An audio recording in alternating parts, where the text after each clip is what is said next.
The leather armchair sighed when I sat down, breathing out the smell of old polish and everything I had lost. 6:30, outside the bay window. The phoenix sky bruised into purple, and the air conditioner hummed like it always had, steady and loyal. My coffee steamed on the side table, black just the way I'd taken it for 50 years, for 40 of those years. This was our hour, mine and Henry's. PBS, his arm warm on my shoulder, my feet tucked beneath me, peppermint tea in my hands. When cancer took him 4 years ago, I kept the ritual anyway. It was the only thread still tying me to us. Some nights, if the house stayed perfectly quiet, I could almost feel his hand again.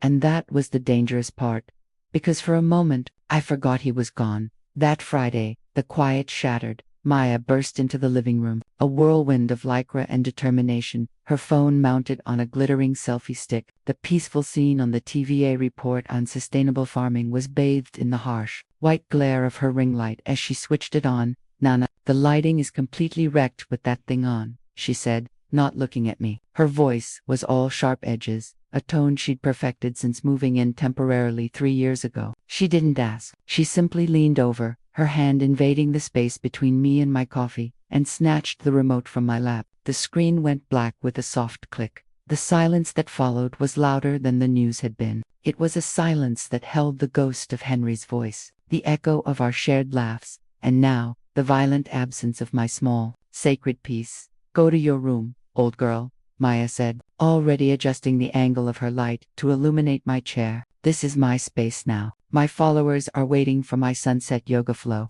I can't have distractions. My space, in my house, the house Henry and I saved for, painted every room of, raised our son in, the house where I'd held Henry's hand as he took his last, quiet breath in our bedroom upstairs. This was my anchor, my museum of a life well lived, and she was treating it like a rented studio." My eyes cut to the doorway to the kitchen. Leo stood there, still in his mechanic's coveralls, dark smudges of grease on his cheek. He'd just gotten home. He'd heard it all. Our eyes met over Maya's head as she chattered to her phone. "Just a sec, loves," dealing with a little background clutter. I waited. One word, just one, a simple, "Maya, that's mom's time," or even a wary, "Come on, not tonight." Anything that acknowledged I was a person, not a piece of furniture to be moved. Leo's gaze dropped to his phone. He thumbed the screen awake. "Not now, Mom," he muttered, his voice thick with exhaustion or indifference. I could no longer tell the difference. "Just, not now." He turned and walked toward the garage, the door sighing shut behind him. "Not now." Something crystallized inside me then, cold and hard and clear. For 3 years, I had made myself smaller, quieter. I cooked their meals. I folded their laundry. I babysat my own dignity, telling myself it was for family harmony, that Leo was stressed with his new shop, that Maya was building her brand, that they needed my support. I had traded my peace for a pale imitation of belonging, and in that moment, watching my son walk away, I realized the price was finally too high. Peace isn't peace when it costs you yourself. I stood up. My knees protested with a sound like popping corn. A loud announcement of my 72 years in the sudden quiet. Maya didn't even glance my way. She was too busy framing the shot where my chair had been. I was already erased. I walked down the hall to my bedroom, my steps firm on the oak floors Henry had sanded and finished himself. In the bottom drawer of my dresser, beneath a stack of Henry's old sweaters I still couldn't bear to part with, was a simple manila folder. I lifted it out. It was crisp, on the tab, in my careful handwriting, it said, "Maple Drive, Deed and Trust." I opened it. There it was. The warranty deed. Owner, Eleanor Marie Vance, a widow. Henry had put the house solely in my name after his diagnosis. For simplicity, Ellie, he'd said, but his eyes had said, for protection. The paper felt substantial, real in a way the air in my living room no longer did. Henry had been a carpenter. He believed in things you could touch, build, hold on to. This paper was his final, loving craft work for me. I tucked the folder under my arm, picked up my purse and keys from the dresser, and walked back down the hall. Maya was in a complicated-looking pose on the rug, where our coffee table used to be. "Beautiful, you're all so beautiful," she cooed to her invisible audience. I opened the front door. I paused for one last look, at the couch where Henry used to sit, at the photographs on the mantle of Leo as a gap-toothed boy. at the ring light blazing like a cold star in the center of my warm, lived-in room. Then I stepped out into the warm evening and closed the door softly behind me. Not a slam. A period. I drove without any real destination for a while, just following the familiar streets as the sky deepened. The tears didn't come. Instead, there was a strange, hollow calm. It was the calm that follows a diagnosis, a final verdict. The waiting was over. The illness had a name, disrespect, and I was finally ready to treat it. 2 hours later, I found myself turning into the parking lot of a place I hadn't seen in years, the Haven, a veterans and spouses support lodge on the east side. Henry and I had come here for meetings, sometimes for socials. It was a low, friendly-looking building of red brick, with a wide porch and a flag out front. A light was on in the window. I parked and sat for a moment, gathering myself. I had nowhere else to go. And the thought of a motel filled me with a loneliness so vast it threatened to swallow me whole. The front door was unlocked. The lobby was small, welcoming in a shabby way. A floral print sofa faced a fireplace, and the smell of fresh coffee and lemon polish hung in the air. Behind a sturdy oak desk sat a woman with a crown of beautiful silver braids and kind eyes. Greta, I remembered her. Her husband Tom had served with Henry. Eleanor Vance, she said, standing up, her voice rich with surprise and concern. Good heavens, child, what brings you out here at this time of night? Her calling me child at 72 should have felt strange, but from Greta, it felt like a blanket. The warmth in her voice undid me a little. The calm fractured. Greta, I said, my own voice trembling. I need a room. Just for a few days. She came around the desk without another word, took my purse and the folder from my hands, and guided me to the sofa. You sit, I'll get you some tea. Then you'll tell me what's happened.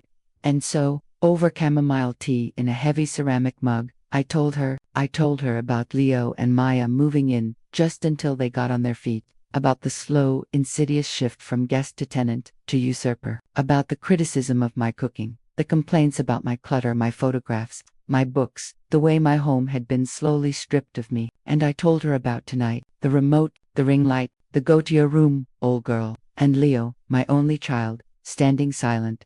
Greta listened, her face a map of empathy. When I finished, she patted my hand. You're not the first, Eleanor, not by a long shot. These situations, they fester. What you need is some legal clarity. You're a Navy spouse. You have resources. I just want my home back, Greta. I just want my son to see me. Sometimes, she said gently, you have to use the first to get the second. She pulled a business card from a drawer. You need to call the Judge Advocate General's Corps. They have a legal assistance office. They help with civil matters like this. It's a benefit Henry earned for you. Use it. I took the card. Commander Althea Reed, JAG Corps. It felt like taking a lifeline. You think it's that serious? She told you to leave your own living room. Your son didn't stop her. Yes, Greta said, her voice firm. It's that serious. Call them first thing in the morning. But I couldn't wait. The restlessness was back. In the quiet of the cozy room, Greta gave me a simple, clean space with a quilt on the bed and no ring lights in sit. I sat by the window and called the number. A recorded message gave ours. I left a halting voicemail, feeling foolish and dramatic. My phone rang 20 minutes later. A crisp, no-nonsense female voice spoke. Eleanor Vance. This is Commander Althea Reed. I got your voicemail and callback request. Talk to me. I told her everything again, the story becoming clearer, sharper with each telling. I told her about the deed, about Henry's trust. Mrs. Vance, Commander Reed said when I was done, the first thing we need to do is verify your property records. Unfortunately, it's not uncommon in these situations for family members to attempt to add themselves to titles through forgery or coercion. A cold dread, colder than the anger, seeped into my stomach. Maya asked Leo about that a few months ago. She said it was for insurance purposes. He mentioned it to me, and I said absolutely not. Good, but we need to be sure. Can you access the county recorder's website? I couldn't, but Greta could. She brought her laptop to my room. With Commander Reed on speakerphone, we navigated to the site. My fingers, usually so steady with a knitting needle or a pastry brush, shook as I typed my address. The record loaded. I scanned it. Owner, Vance, Eleanor Marie. Relief washed over me. Then my eyes caught the line below. Additional owner, Reyes, Maya Lynn. Interest, joint tenant. Date recorded, 90 days ago. The room tilted. The words blurred. I never signed anything, I whispered. I never. Check your email. Commander Reed's voice came, sharp. Look for any document you signed electronically around that date. A utility form, a survey, anything. I fumbled with my phone. I found it. An email from Leo. Subject, quick sign-off for Water Department update. The body was casual. Hey mom, city needs a quick signature on this attached form to verify occupancy. Just a bureaucracy thing. Can you e-sign? Love you. I'd been in the middle of baking, my hands floury. I'd opened the link, seen a blur of official-looking text, and signed in the digital box without a second thought. I'd trusted my son. She used my trust in Leo, I said, the horror dawning. She had him send it to me. She forged my signature on a quitclaim deed using that. That's fraud, Commander Reed stated. Forgery of a deed is a felony. I'll start drafting a notice to quit on eviction immediately. But first, Eleanor, I need to do a deeper background check on Maya. Sometimes, when we see one form of fraud, we find others. Get some rest. I'll be in touch. The call ended. I stared at the screen, at my name linked with Maya's in cold, digital type. For 90 days, she had owned half of my home, half of Henry's final gift to me, and I had been baking lemon bars, oblivious. Greta put a hand on my shoulder. You're not alone in this, Eleanor. We'll see it through. I didn't sleep. I lay in this strange bed, the quilt heavy on my legs, and stared at the ceiling. Commander Reed's word echoed. Layers. What other lies were woven into the fabric of my last 3 years? At dawn, I was back in the lodge's little sitting room with Greta's laptop. I did something I'd never done before. I looked up Maya Reyes on social media. Her profiles were public, a curated gallery of fitness, green smoothies, and #blessed. I scrolled back past the posts with Leo, past the ones in my house, and then I saw it, a photo from 7 years ago. Maya younger, with a different, softer smile, hugged close by a man with a beard. The caption, married my best friend today. #happily ever. The location was tagged in Santa Fe, New Mexico. The date, 2015. Leo and Maya had a courthouse wedding in 2018. He'd shown me the pictures. She'd worn a simple linen dress. My heart hammered against my ribs. I took a screenshot and sent it to Commander Reed with a trembling note. Found this. Does it mean what I think? Her call came 10 minutes later. Eleanor, I've been digging all night. The photo you sent confirms it. Maya Lynn Reyes was legally married to Devin Quinn in Santa Fe in 2015. I have the certificate. There is no record of a divorce in New Mexico or any adjacent state I've searched. The floor seemed to drop away. So her marriage to Leo is legally void. It's bigamy, also a felony in Arizona. She is not your daughter. She has no legal standing as family, which makes her fraudulent claim to your property even more egregious.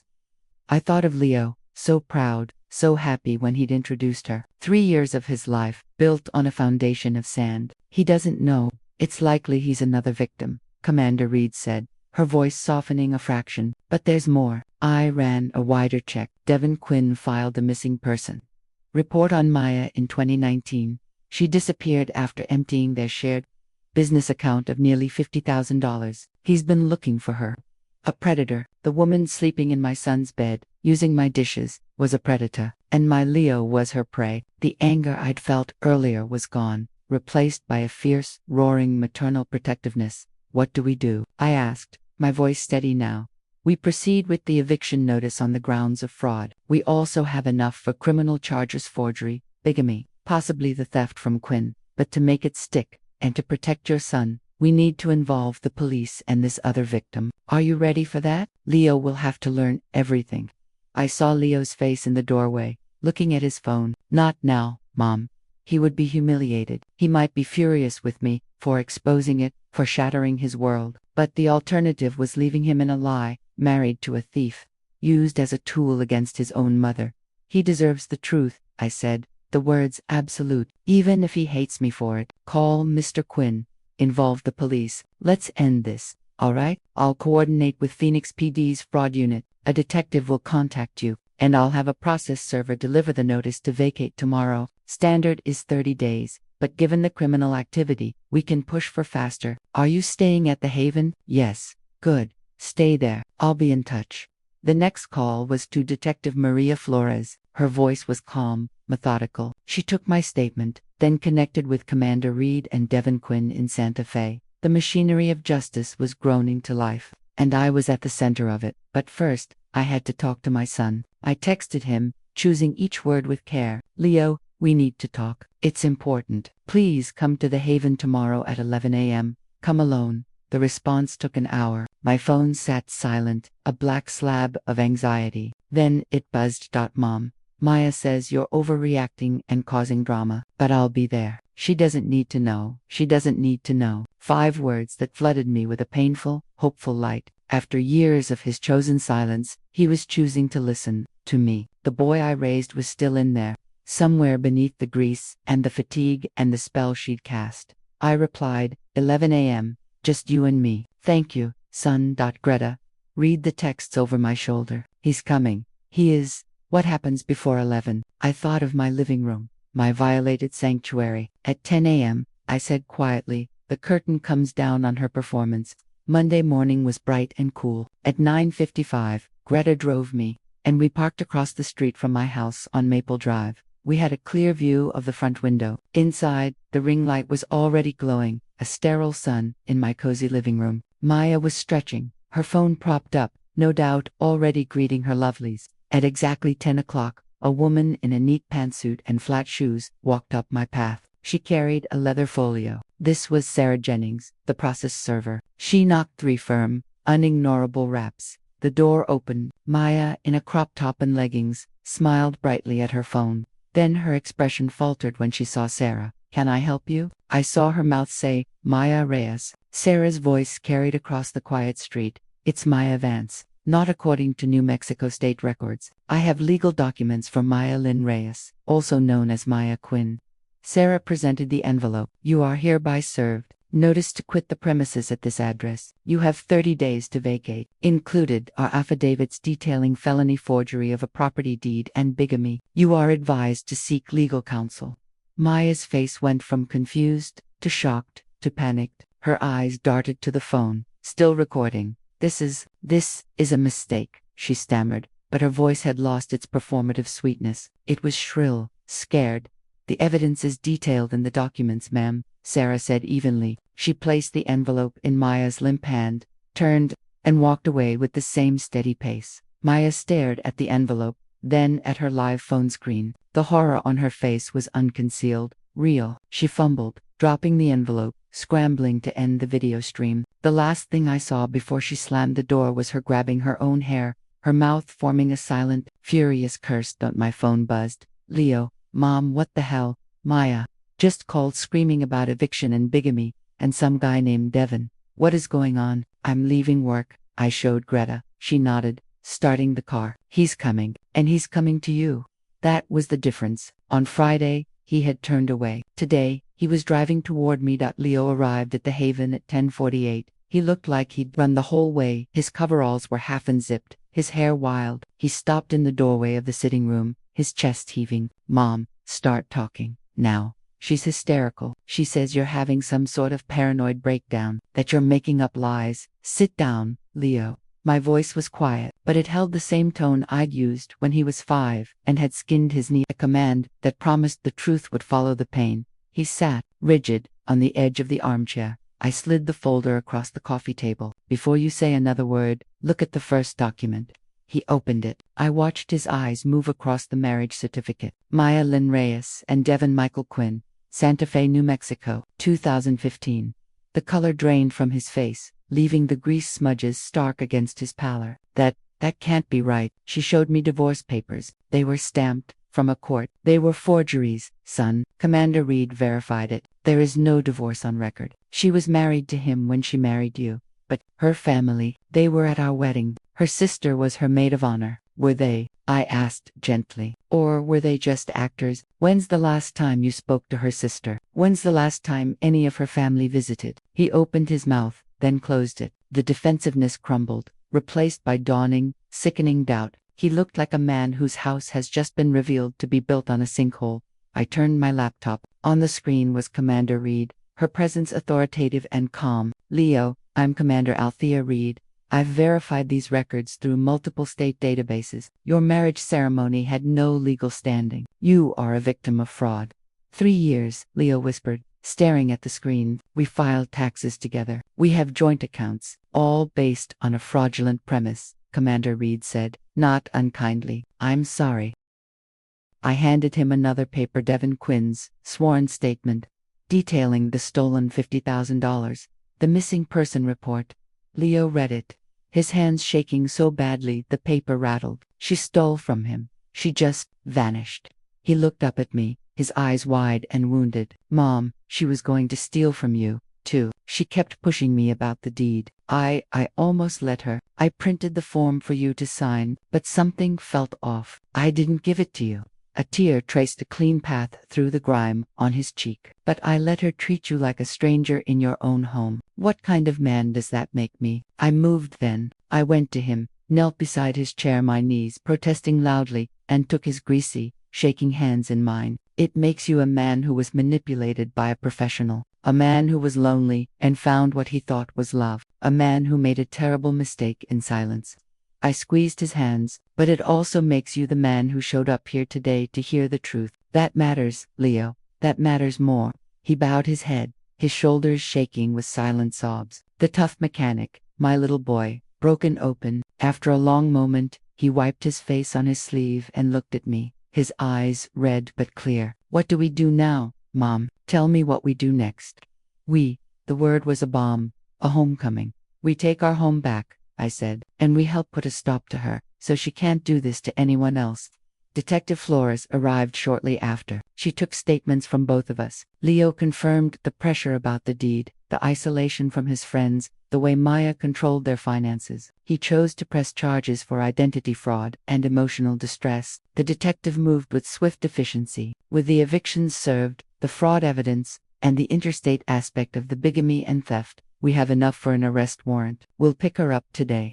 The news came faster than we expected. Just after 4 o'clock, Detective Flores called. Maya had tried to flee. A patrol unit had stopped her at a gas station near the I-10 on-ramp. A U-Haul filled with my silverware, my good linens, and even some of my photo albums packed in the back. She was in custody. It was over. And yet, it was just beginning.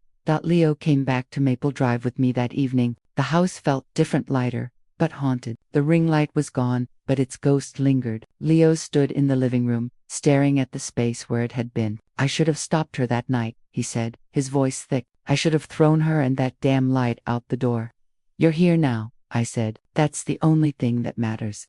We cleaned, not just a surface tidy, but a deep, symbolic cleansing. We took down the garish inspirational prints she'd hung, boxed up her protein powders and neon workout gear. In the hall closet, behind spare blankets, Leo found a box labeled Memories. Inside were their wedding photos, but beneath the cheap frame from the courthouse ceremony was a folder of invoices from a printing company in Santa Fe, dated 2017, for wedding album reprints and digital alteration. Leo sank onto the floor, the invoice in his hand. She reused her wedding photos with Devin, he said, a hollow laugh escaping him. She just had them Photoshop my face onto his body. Our entire marriage was a stock image. I sat on the floor beside him, this grown man, my son, amidst the dust bunnies and discarded boxes. Leo, I said, putting an arm around his shoulders, you are not defined by her lies. You are defined by how you rise after them. He leaned his head against mine, a gesture he hadn't made since he was a teenager. How do we rise, Mom? My phone buzzed then. A text from Commander Reed. Eleanor, I've had 3 calls this week from other military spouses. Similar stories. Coercion, forged documents, elder financial abuse. They're scared. They asked how you fought back. I showed Leo the message. He read it, and I saw the spark return to his eyes, not anger, but purpose. We can't let this happen to other people, he said. No, I agreed. We can't.